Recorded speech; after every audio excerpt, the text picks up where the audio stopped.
What up mga subscribers, no? So ito po ang papanoorin na po natin itong G22, no? Isa show it all, no? So unang performance nila is yung bang, bang, bang, bang, bang, bang, bang. Yun na.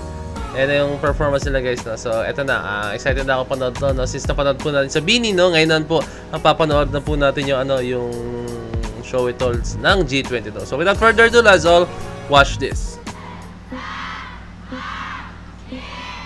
Let's go. Hi guys, ito I'm pretty sure lalagyan ko siya ng watermark dyan, no? Kaya I'm so sorry guys, no? Basta lalagyan ko siya ng watermark dyan kasi alam nyo naman na mabablock tayo since this is a yung mismong nito, yung show ito. Ilang beses tayo na mablock na ito, no? 有请 G22 Billy 和舞台见习生共同带来的开场秀。 tatlo na lang ang G22. Sayang no kung hindi si Bianca, no? Mas solid talaga.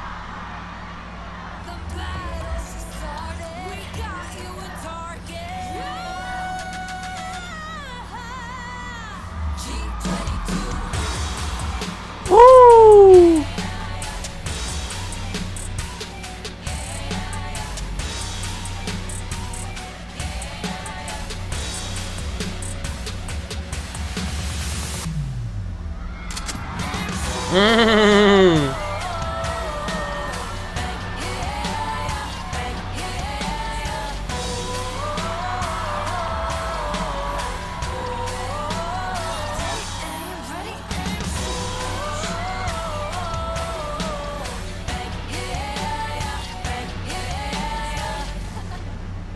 Let's go, G22. So, yun yung parang pinaka-opening nila. So, okay, punta tayo dun guys sa susunod nila. Okay, ito yung Babalik. G22 带来 Babalik. Babalik! Babalik! Bianca, balik ka na.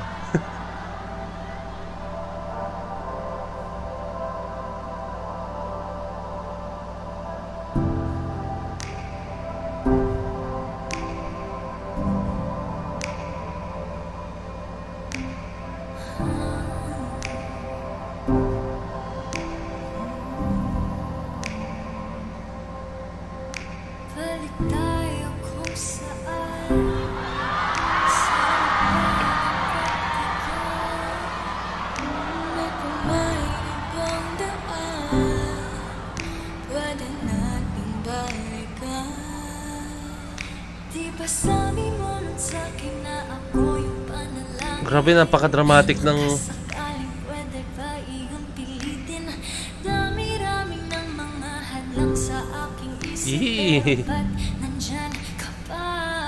look at that face.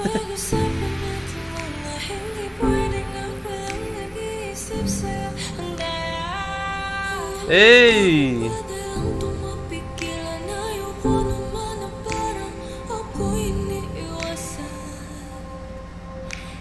Sabi mo lang sa'kin na ako yung panalangin.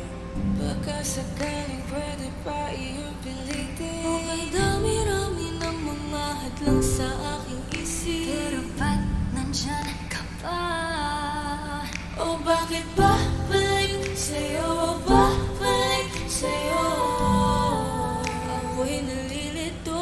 O bakit ba balik ako? O babalik sa'yo?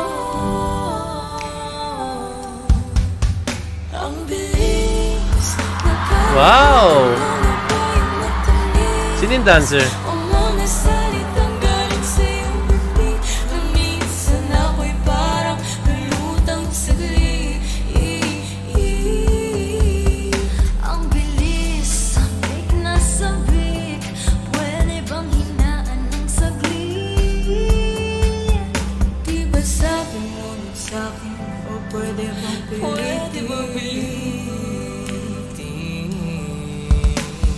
Sabi mo lang sa'kin, o pwede bang ulitin? Sabi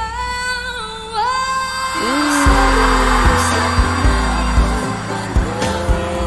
Baka sakaling pwede pa iyong Stage presence sila guys, grabe.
Guys, G22 really deserves to be on this show, guys, as in.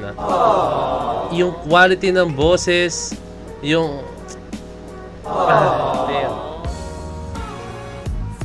Yung quality ng boses nila, guys, as in talaga andun na. Tapos idagdag mo po talaga, guys, yung ano na, yung stage presence nila. And then, ewan ko basta alam mo yun, yung feeling ng G22 is like, ano sila, parang kumakanta na sila for almost 10 plus years, no? Ganun ganun yung dating nila sa akin, guys, as in. Alam mo yun, yung parang kabisado na nila yung mga dapat nilang gawin kung paano nila, kahit simplehan mo lang ang lakas na dating nila. Galing! Ang galing ng G22. Hindi ako sa kung ano na sinasabi ko na mabango salita or what, Basta, ang galing po talaga ng G22, no? I'm really hoping, guys, talaga na sana po talaga, guys, is bumalik si Bianca, no? Bianca, balik na. And ayun, kasi sayang nanghihinayang ako talagang may future tong tong grupo to, itong G22, no. Nakikita ko po talaga na pag nagtuloy-tuloy sana sila, no, nung time na yun, no, na buo sila, yung apat sila, I think kaya pa nila mag-dominate po talaga, guys, ng sobrang malala, no. Kasi ang powerful nila, as in, yung quality ng boss nila, check, dun pa lang, guys, check na agad, no. Hindi siya basta-bastang boses na alam mo yun, yung malinis lang or what, yung boses, hindi lang siya yung basta-boss na malinis lang, hindi lang sila yung basta-boss na yung mga kanta lang, hindi may range sila, guys, as in napakaganda. Tapos yung ewan ko, yung gigil ng basta para sa akin mahirap ma-achieve yung ganun, guys, no. Mahirap ma-achieve yung ganun. So G22 really deserve to be on this competition or show, no, as in. Sana suportahan natin ng G22, guys, no? Siyempre suportahan din natin ang Bini, no? Yan dalawang yan, no? Kahit anong mangyari, guys, no? Deserve nila yan kahit anong mangyari, silang dalawa dyan. So ayun lang, guys, no? Maraming salamat sa panonood, no? So ayun lang, guys, kindly like, comment, share, subscribe to DC Point. Signing out. Here's the G.